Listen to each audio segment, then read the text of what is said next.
Unable to pay to cross the Naaf River that forms the border, the Rohingyas were building rafts from whatever materials they could find, such as bamboo poles and jerrycans tied together with rope and covered with plastic sheets, UNHCR spokesperson William Spindler told a press briefing at the Palais des Nations in Geneva on Friday.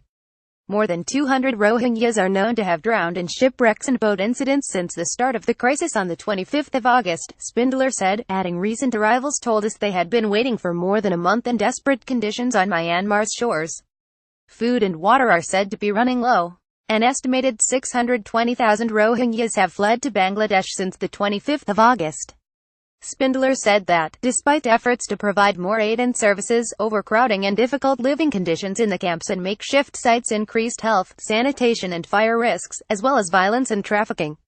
There is an urgent need for additional land and more space for shelters and infrastructure to provide life-saving services and aid, including water points, latrines, bathing areas, distribution points, child safe and friendly spaces, safe spaces for women and girls, community centers, etc., he added.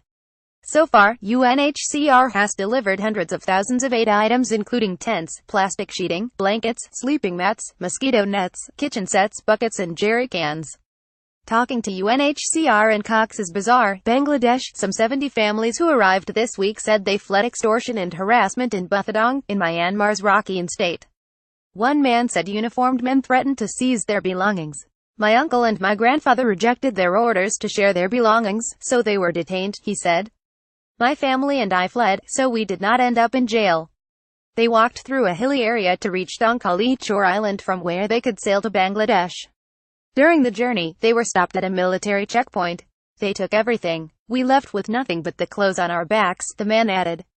We decided to leave at night because the tide was high, so we could reach Bangladesh faster and avoid the sun in the daytime, said Siddiq, 37, who arrived with his wife and 5 children aged 1 to 12. The raft carried 34 people, more than half of them children.